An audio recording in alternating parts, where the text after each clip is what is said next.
جھوٹ بولنا آسان ہے، چھپانا مشکل ہے۔ سچ بولنا آسان ہے، سننا مشکل ہے۔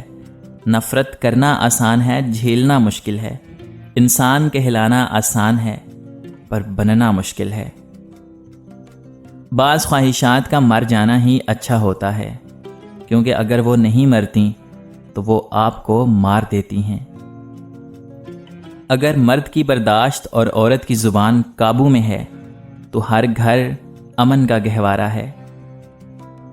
اپنا حصہ مانگ کر دیکھو، سارے رشتے بے نقاب ہو جائیں گے، اور اپنا حصہ چھوڑ کر دیکھو، کانٹے بھی گلاب ہو جائیں گے۔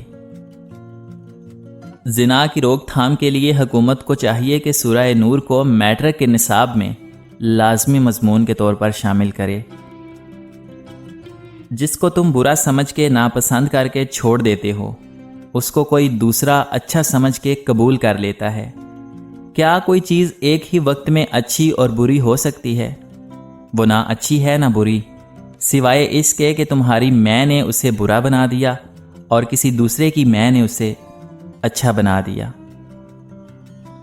انسان کے آنسو اس وقت مقدس ہوتے ہیں جب وہ کسی اور کے دکھ اور تکلیف کو محسوس کر کے نکلیں۔ غصہ کیا کرتا ہے؟ غصہ ہمیشہ تنہا آتا ہے، لیکن جاتے ہوئے اپنے ساتھ ساتھ عقل، اخلاق اور شخصیت کی خوبصورتی کو لے جاتا ہے۔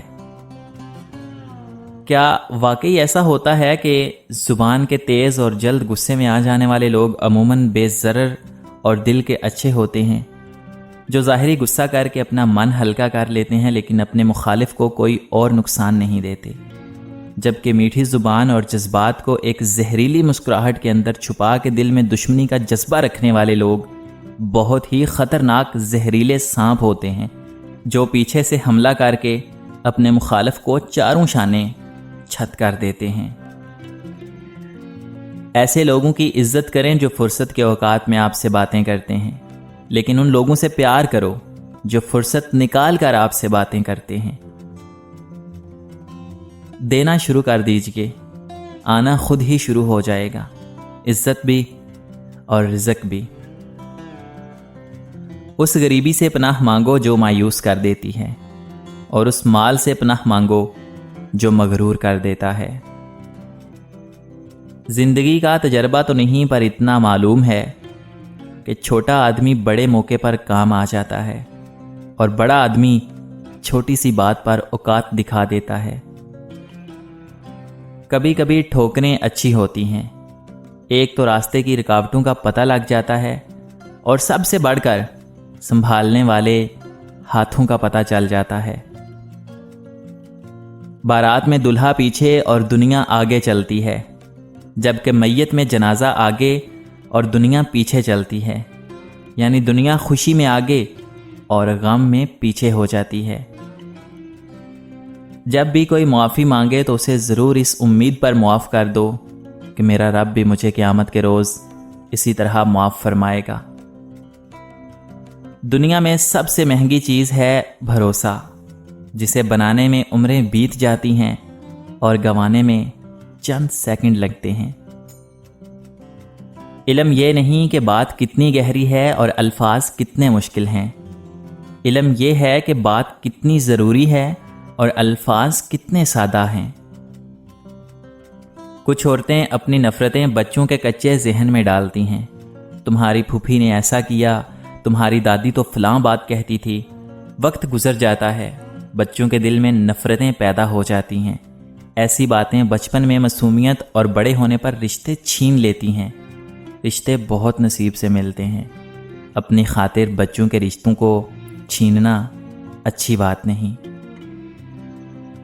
کتنے دور نکل گئے رشتے نبھاتے نبھاتے، خود کو کھو دیا اپنوں کو پاتے پاتے۔ لوگ کہتے ہیں کہ ہم مسکراتے بہت ہیں، اور ہم تھک گئے ہیں درد چھپاتے چھپاتے۔ اعتبار توڑنے والے کی یہی سزا کافی ہے کہ اس کو زندگی بھر کے لیے خاموشی تحفے میں دے دی جائے۔ آنسو اور مسکراہٹ دو انمول خزانے ہیں، پہلے کو اپنے تک محدود رکھو اور دوسرے کو لوگوں پر نشاور کر دو۔ استاد نے مذاق میں کہا کہ کوئی ہے جو جنت سے مٹی لا سکے، اور دوسرے دن ایک بچہ تھوڑی سی مٹی کسی چیز میں ڈال کر لے آیا اور بولا، استاد جی آپ نے کل جنت کی مٹی مانگی تھی۔ استاد اور پوری کلاس کے بچوں نے حیرانگی کے ساتھ پوچھا، یہ کہاں سے لائے ہو؟ اس نے عشق اور محبت کے بھرپور لہجے میں کہا کہ یہ میری ماں کے قدموں کے نیچے سے ہے۔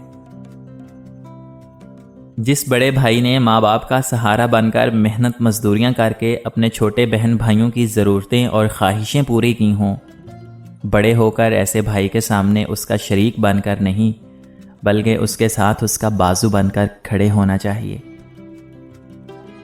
اگر محبت کے 100 حصے کیے جائیں تو 99 حصوں کی حقدار صرف ماں ہے۔ کچھ لوگ آپ سے اتنی ہی محبت کرتے ہیں جتنا وہ آپ کو استعمال کر سکتے ہیں۔ جہاں ان کا مفاد ختم، وہاں ان کی محبت بھی ختم ہو جاتی ہے۔ کچھ لوگوں میں ایک بات بہت اچھی ہوتی ہے کہ انہیں جتنا بھی اپنا سمجھو وہ لوگ ہی رہتے ہیں۔ کسی کو پانے کے لیے ہماری ساری خوبیاں بھی کم پڑ جاتی ہیں، اور کھونے کے لیے صرف ایک خامی ہی کافی ہوتی ہے۔ ہم نے سمندر میں مچھلی کی طرح تیرنا اور ہواؤں میں پرندوں کی طرح اڑنا تو سیکھ لیا، لیکن آج تک ہمیں زمین پر انسانوں کی طرح رہنا نہیں آیا۔ اور کچھ فیصلے خدا کے سپرد کر دیا کرو، کیونکہ ہم جب کسی سے بدلہ لینے کی سوچتے ہیں تو کہیں نہ کچھ رعایت برت ہی لیتے ہیں، مگر خدا جب کسی کی پکڑ کرتا ہے تو یقین کیجئے وہ سارا حساب برابر کر کے رکھ دیتا ہے۔ روح نکلنے کی ابتدا پاؤں سے ہوتی ہے تاکہ انسان بھاگ نہ سکے، اور انتہا آنکھوں پر ہوتی ہے تاکہ وہ اپنی بے بسی اپنی آنکھوں سے دیکھ لے۔ اے اللہ ہم پر موت کی سختیاں آسان فرما دے، آمین۔ قرض کا 1 روپیہ واپس لوٹانا 1000 روپے صدقہ کرنے سے زیادہ بہتر ہے۔ میں نے اس معاشرے میں ایسی عورتیں بھی دیکھی ہیں جو اپنی اولاد کی خاطر ایسے خاوند کے ساتھ گزارا کر رہی ہیں جو نہ تو اس کی عزت کرتا ہے اور نہ ہی اس کا خیال رکھتا ہے۔ یقین کیجئے ایسی عورتیں عظیم عورتیں ہیں۔